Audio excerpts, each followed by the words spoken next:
तो चलिए दोस्तों शुरुआत करते हैं आज के सेशन की। जैसा कि अभी तक इंडियन पॉलिटी में 10 से 11 वीडियो कंप्लीट कर लिया है और साथ ही साथ मैंने आपको कॉन्स्टिट्यूशनल डेवलपमेंट या फिर भारत का संवैधानिक विकास और साथ ही में इंटरिम गवर्नमेंट और भारत का फर्स्ट कैबिनेट आपको अभी तक कंप्लीट करा दिया है। और सबसे अच्छी बात यह है कि 2 दिन पहले बिहार सब इंस्पेक्टर का वैकेंसी आ गया है। साथ ही साथ मैंने आपको पहले ही बताया था कि बिहार सीजीएल की वैकेंसी, एडीईओ की वैकेंसी और इसमें additionally most high vacancy Bihar की वो आ चुकी है। तो अब आज के सेशन से मैं क्या करने जा रहा हूँ, वो सारे लोग जो कि बिहार एसआई की वैकेंसीज की ओर जाने वाले हैं और उन्हें शॉर्टर पीरियड में कंसाइज और प्रिसाइज क्या चाहिए, कंटेंट चाहिए, तो मैं आज से मैं चाहूंगा कि मैं कोशिश करूंगा कि 30 से 40 दिन में आपको सारा का सारा पॉलिटी कंप्लीट करा दूं विद द रिलेवेंट पॉइंट्स। क्योंकि अगर मैं पॉलिटी कंप्लीट कराने जाऊं तो पॉलिटी का कोई डायमेंशन का लिमिटेशन नहीं है, ठीक है। तो आपको मैं जो पर्टिकुलर चीजें यहाँ बता रहा हूँ, करा रहा हूँ, कहीं ना कहीं प्रीवियस ईयर्स में पूछे गए हैं और साथ ही साथ बिहार एसआई के प्री या फिर मेन से पिछले 3-4 बार से जो पेपर्स हुए हैं, वेदर इट्स 1717 का पेपर या फिर 2213 का पेपर या फिर 2446 का पेपर, उससे रिलेटेड जो पॉइंट्स इस आपके पर्टिकुलर टॉपिक में पूछे गए मैं आपको क्लियर कराऊंगा, ठीक है। तो आगे बढ़ते हैं। अब हम, जैसा कि मैंने आपको बता दिया था 1947 तक के अधिनियम का, ठीक है।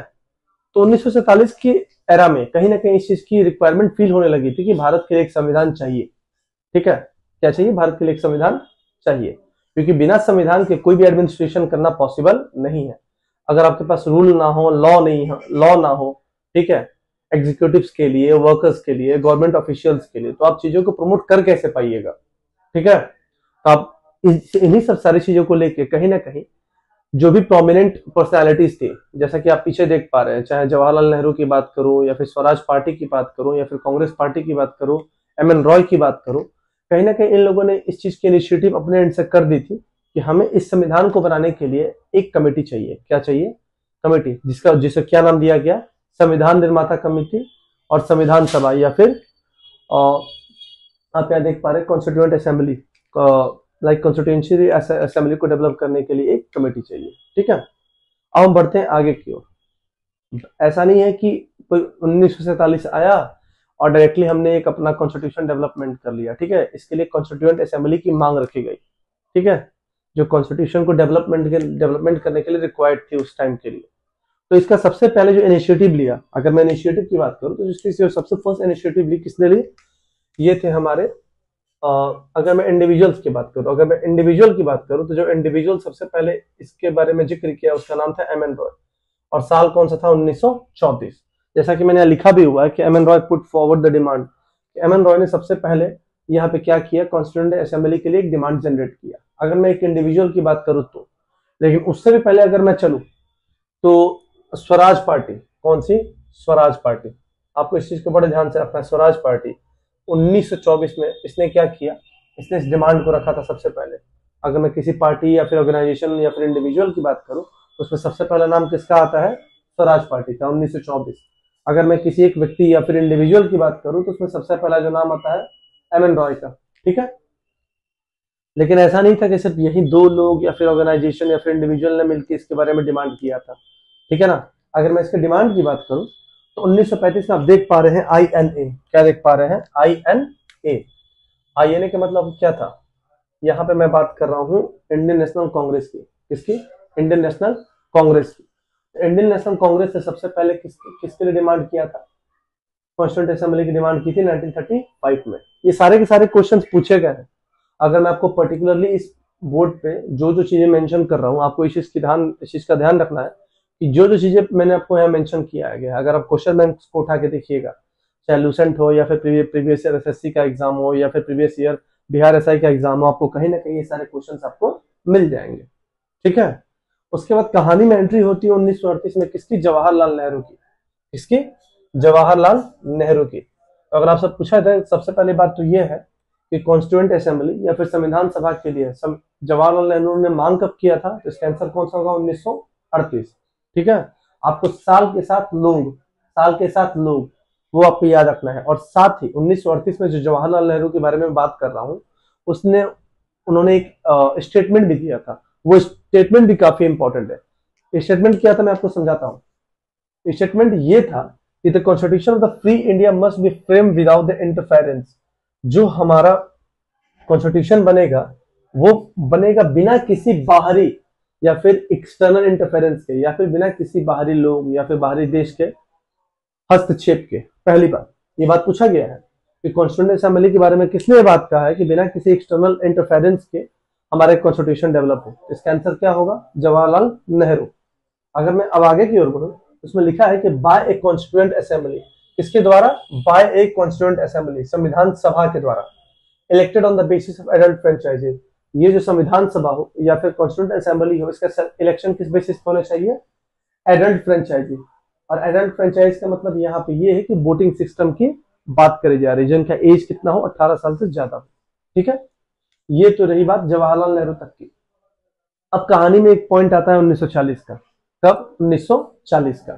और मैंने आपको पहले भी बता रखा है कि 1858 के अधिनियम या फिर द एक्ट ऑफ 1858 में इसे डिक्लेयर किया गया था कि गवर्नर जनरल ऑफ इंडिया को किसमें कन्वर्ट कर दिया गया था? वायसराय में। कौन सा? वायसराय में।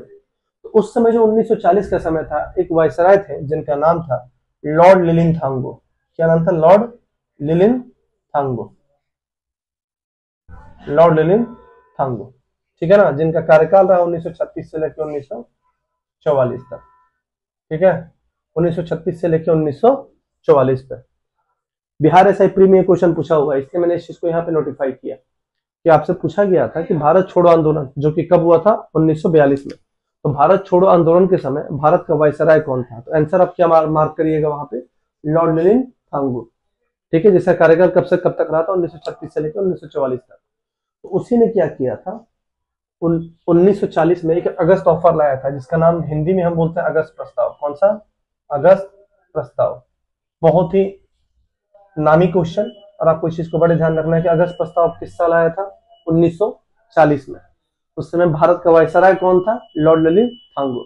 लॉर्ड लिलिनथांगो का कार्यकाल बहुत चीजों के लिए प्रचलित रहा, जैसे कि सेकेंड वर्ल्ड वॉर उसी समय हुआ, भारत छोड़ो आंदोलन भी उसी समय आया। क्रिप्स, अगर मैं क्रिप्स मिशन की बात करूं, क्रिप्स प्रस्ताव की बात करूं, तो वो कब आया था? 1942 में। ठीक है, जैसे कि मैंने आपको क्रिप्स प्रपोजल का बात किया, तो क्रिप्स सबसे पहले संविधान सभा के बारे में कहीं ना कहीं जो बातचीत ब्रिटेन के एंड से की गई थी, वो वहां पे की गई थी किसकी ओर से?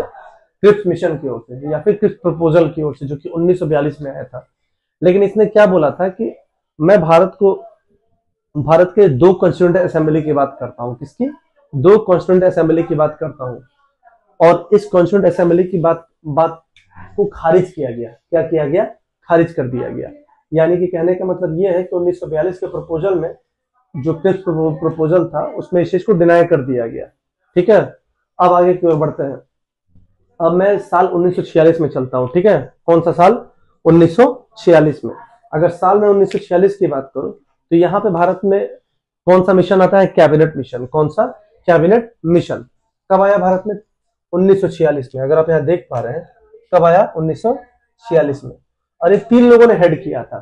तीन लोगों ने हेड किया था। CAL। कौन सा? CAL। इसमें तीन मेंबर्स थे। कितने मेंबर्स थे? तीन मेंबर्स। मैं आपको बताना चाहूंगा कि ये जो क्वेश्चन है, ये कैबिनेट मिशन में कितने मेंबर्स थे, ये बिहार एसआई मेंस में पूछा गया क्वेश्चन है। सीधा सीधे तौर पे यही पूछा गया था, कैबिनेट मिशन में कितने लोग थे। बहुत ही बेसिक क्वेश्चन। अगर आप इस चीज को मिस कर जाइएगा, अगर आप बारीक से बारीक डिटेल्स को कंसिडर नहीं कर पा रहे हैं, तो ये मान के चलिए कि आप एग्जाम में गलती जरूर कीजिएगा। इसके साथ इसीलिए मैं साथ साथ में आपको हर एक चीज नोटिफाई करते जा रहा हूं कि कौन से एग्जाम में क्या पूछा गया, क्या डिटेलिंग थी जो आपको रिक्वायर्ड है while the time of study, कि आपको वो चीज चाहिए क्लियर। ठीक है, चलिए। तो CAL तीन मेंबर्स थे। कौन थे? क्रिप्स। कौन थे? क्रिप्स, अलेक्जेंडर और लॉरेंस। ठीक है ना, क्लिप्स, अलेक्जेंडर और लॉरेंस। मैंने जानबूझ के इन तीनों का नाम आपको लिख दिया। आप अगर चाहिएगा तो आप अपने साथ इसको नोट कर लीजिए, लेकिन ये तीन लोगों का नाम पूछा गया है। ठीक है ना, क्रिप्स, अलेक्जेंडर और लॉरेंस। ठीक है, चलिए। तो ये कहानी किसकी रही? ये मैंने आपको बेस बताया कॉन्स्टिट्यूएंट असेंबली का। किसका? कॉन्स्टिट्यूएंट असेंबली का। कैसे आया, कहां कहां इसे रिजेक्शन मिला, कौन कौन सी कमीशन आई इसके लिए। कमीशन का साल बहुत इंपॉर्टेंट है। अब मैं आपको बता देना चाहता हूं, खासकर बिहार सब इंस्पेक्टर के पेपर में। ठीक है, पेपर का जो लेवल होता है, स्पेशली क्वेश्चन 60 से 70%, वो इस तरह के क्वेश्चन आते हैं जो क्वेश्चन हमारे सामने होते हैं, लेकिन बार बार रिवीजन नहीं करने के चलते हम उस क्वेश्चन में गलती कर देते हैं। तो बेसिक डिटेल्स जो चाहिए आपको पेपर को सॉल्व करते वक्त, मैं उस चीज को माइन्यूटली आपको समझा रहा हूं, आप उस चीज को समझिए, नोट कीजिए और कहां से गलतियां हो सकती है उस पर वर्क कीजिए, ठीक है। अब बढ़ते हैं आगे की ओर। अब बढ़ते हैं composition of the constituent assembly. CA का मतलब यहाँ पे कॉन्स्टिट्यूएंट असेंबली समझना है, जिसको हिंदी में हम क्या बोलते हैं, संविधान सभा, ठीक है। आपको ये चीज समझना है। अब आगे की ओर बढ़ते हैं। तो ये जो इतनी सारी कहानी मैंने आपको बताई, तो साल 1946 नवंबर महीना में, कब, नवंबर 1946 में किसका गठन हुआ, कॉन्स्टिट्यूएंट असेंबली का। किसका, कॉन्स्टिट्यूएंट असेंबली का, ठीक है। किसका गठन, कॉन्स्टिट्यूएंट असेंबली, पहली बात। और जब गठन हुआ तो उसमें टोटल नंबर ऑफ मेंबर्स कितने थे, 389, 389। काफी इंपॉर्टेंट नंबर है, समझिए। ये 389 नंबर्स कहने का मतलब ये है कि जो संविधान सभा बनी, जो लोग वहां पे, जो भी प्रोमिनेंट पर्सनालिटीज वहां पे आई, उनका मेन मोटो क्या था, कॉन्स्टिट्यूशन को डेवलप करना। उसके लिए क्या क्या रिक्वायरमेंट होंगे, क्या प्रोज होंगे, क्या कॉन्स होंगे, कहाँ गलतियां हो सकती हैं, या फिर एज ए नेशन या फिर एज ए इंडिविजुअल क्या क्या चीज चाहिए जिससे कि भारत का एडमिनिस्ट्रेशन मजबूत हो, ठीक है। उसके लिए लोगों की जरूरत थी, किसकी, लोगों की। और ऐसे नहीं कि मतलब मैं किसी को डिमेंड नहीं करना चाहूंगा, लेकिन वैसे लोग चाहिए जिनको इस चीज का काफी हद तक का नॉलेज रहा, ठीक है। तो इसके लिए उस समय भारत के डेमोग्राफी, साइकोग्राफी को देखते हुए कितने लोगों को ऐड किया गया इस कॉन्स्टिट्यूएंट असेंबली में, 389 मेंबर्स, ठीक है। कितने मेंबर्स को, 389। अगर आप प्रीवियस ईयर्स को उठा के देखिएगा, ठीक है ना, तो आपको क्वेश्चंस में ये भी देखने को मिलेगा इस 389 मेंबर्स में कौन कौन से लोग कहां से लिए गए, ठीक है ना, स्प्लिट करके भी पूछा गया है। तो आपको मैं आपको एक साथ तीन चीज बताता हूं, ठीक है ना। आपको याद रखना है 292, ठीक है ना, 93 और 4। पहली बात तो 292, 93, 4, ठीक है ना। कौन सा, 292, 93 और 4। तो 292 मेंबर्स कहां से थे, ब्रिटिश इंडिया से थे। वैसा इंडिया का वैसा टेरिटरी जहां पे सीधा सीधा किसका कंट्रोल था, ब्रिटिश का, उसे क्या कहा जाता था, ब्रिटिश इंडिया। क्या कहा जाता था, ब्रिटिश इंडिया। तो वहां से कितने लोग थे, 292 लोग। कितने, 292 या फिर 292 इंडिविजुअल्स। मैं 93 की बात करूं, यानी कि 93, मैंने आपको क्या तीन वर्ड बोला, 292, 93, 4। 292, 93 और 4, इस सीक्वेंस आप याद रखिएगा तो चीजों को रिकॉल करने में आपको आसानी होगी, ठीक है। तो क्या था, पहला 292, फिर 93, उसके बाद 4। तो 93 लोग कहां से थे, प्रिंसली स्टेट्स थे।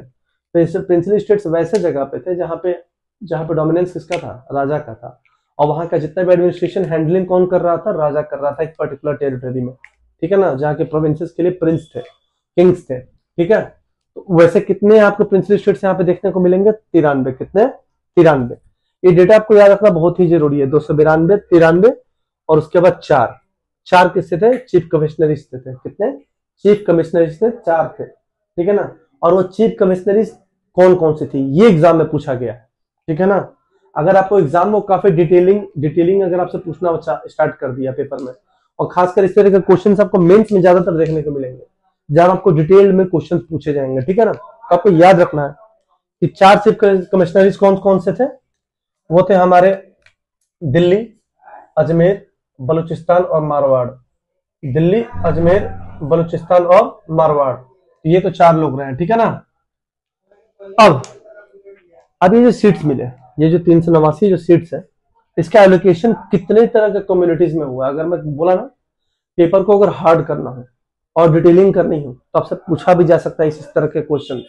इसीलिए मैंने आपको वो फिल्टर करके वो सारे पॉइंट्स में आपके सामने लेके आया हूं जिसमें पॉसिबिलिटी है कि फ्यूचर क्वेश्चन वहां से आ सकते हैं, ठीक है। तो आप यहाँ देखिए ध्यान से कि seat allocation was among the 3 communities, यानी कि ये जो सीट्स एलोकेट हुए थे कितने तरह के कम्युनिटीज में थे, 3 तरह के। कौन कौन से, 3 तरह के कम्युनिटीज। पहली बात तो आपको यही ध्यान रखना है, कम्युनिटीज कितने इसमें कंसिडर करी गई थी, 3। कौन कौन सी, मुस्लिम, सिख एंड अदर्स। जनरल, यहाँ पे कम्युनिटीज मैंने लिख दिया है, इसको ठीक करके मैं लिखता हूं जनरल। क्या, जनरल। जनरल में उन सबको कंसिडर किया गया था जो मुस्लिम और सिख के अलावा थे, ठीक है ना। तो आपको ये 3 वर्ड याद रखना है, मुस्लिम, सिख और जनरल। जनरल का मतलब ये कि मुस्लिम सिख के अलावा अदर कम्युनिटीज की यहाँ बात की गई है जनरल में, ठीक है। ये बात हुआ। अब मैं बढ़ता हूं आगे की ओर। आपसे क्वेश्चन ये पूछा गया है, क्वेश्चंस पूछे गए हैं और उसी बेसिस से मैंने आपको स्लाइड भी तैयार किया है, ठीक है। कि पहले इस 389 मेंबर्स का जो इलेक्शन हुआ या फिर उसमें जो एडिशन हुआ कॉन्स्टिट्यूएंट असेंबली में किस बेसिस पे हुआ। तो सबसे पहले तो आपको यही ध्यान में रखना है कि आपको क्या ध्यान रखना है कि पार्शियली इलेक्टेड थे। कौन थे? पार्शियली इलेक्टेड और पार्शियली नॉमिनेटेड। ये पूछा हुआ क्वेश्चन है कि जो कॉन्स्टिट्यूएंट असेंबली के जो मेंबर्स थे उनको ऐड जो कॉन्स्टिट्यूएंट असेंबली में किस बेसिस पे किया गया। तो आपको वर्ड क्या यूज करना है? पार्शियली नॉमिनेटेड और पार्शियली इलेक्टेड, ठीक है। तो चलिए मैं आपको दिखाता हूं कि इलेक्टेड कौन लोग थे। अगर मैं इलेक्टेड की बात करूं तो कौन से लोग इलेक्टेड थे? ब्रिटिश प्रोविंसेस की। और मैंने आपको यहाँ बताया था कि ब्रिटिश प्रोविंसेस में कितने लोग थे, सॉरी हाँ, ब्रिटिश इंडिया में कितने लोग थे? 92 लोग। कौन? 92 लोग। और पार्शियली अगर नॉमिनेटेड की बात करूं, पार्शियली नॉमिनेटेड, तो नॉमिनेशन वाला सीन किसके साथ किया गया था? प्रिंसली स्टेट्स के साथ किया गया था। किसके साथ? प्रिंसली स्टेट्स के साथ। तो प्रिंसली स्टेट के साथ ये पॉइंट था कि आप क्या कर सकते हैं, इन्हें सीधा सीधे आप नॉमिनेट कर सकते हैं, जो इंडिविजुअल्स प्रिंसली स्टेट से आ रहे थे। और नॉमिनेट कौन करेगा? हेड ऑफ दैट प्रोविंस, ठीक है, उस प्रोविंस का जो भी हेड है। और हेड उस समय कौन कौन हो सकते थे? ये तो वहां की उस समय ऑथोरिटी और एडमिनिस्ट्रेशन डिसाइड कर रही थी, ठीक है ना। इस तरह के वहां पे राजा था कि रानी था, ठीक है। ये तो उस समय का सिचुएशन था। लेकिन उससे ज्यादा इंपॉर्टेंट ये है कि ये जो पार्शियली नॉमिनेटेड लोग कहां से आ रहे थे? इस प्रिंसली स्टेट से आ रहे थे। कहां से? प्रिंसली स्टेट से। आगे की मैं बात करता हूं।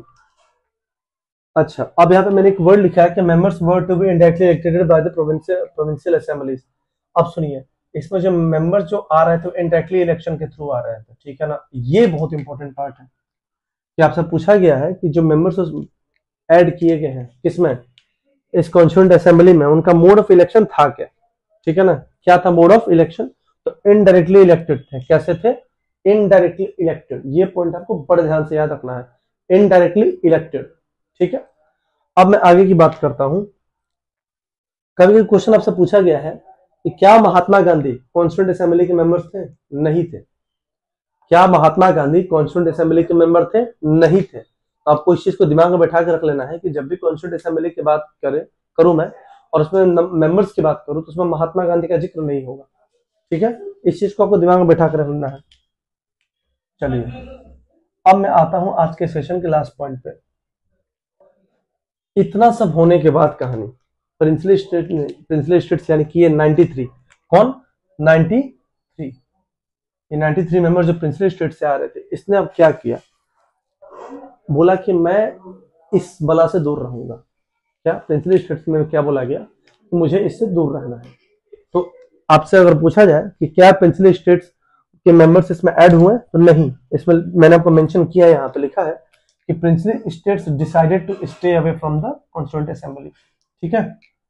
तो ये रहा कुछ बेसिक पॉइंट इसके बारे में, introduction of the constituent assembly, क्यों जरूरत लगी, ठीक है। कौन कौन से इंडिविजुअल्स, कौन कौन से ऑर्गेनाइजेशंस इसमें अपना योगदान डाला कि नहीं भाई भारत के लिए सारी चीजों की जरूरत है। विद द पर्टिकुलर स्टेटमेंट मैंने आपको चीजों का मेंशन भी किया, ठीक है। तो मैं चाहूंगा कि आप चीजों को इसके गो थ्रू करें, ठीक है ना। क्वेश्चंस को आप इससे कंप्लाई करें कि क्या जो चीजें यहाँ बताई जा रही है क्वेश्चंस में उनका रिलेवेंस कितना है, ठीक है।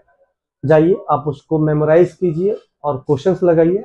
और मैं कोशिश करूंगा कि अब मैं फ्रीक्वेंसी आपको नंबर ऑफ वीडियोस की बढ़ा दूं ताकि एग्जाम से पहले कम से कम मैं आपको पॉलिटी और मॉडर्न हिस्ट्री कंप्लीट करा दूं, ठीक है। तब तक के लिए आपसे मिलते हैं, अपना ध्यान रखिए, पढ़ाई कीजिए, धन्यवाद।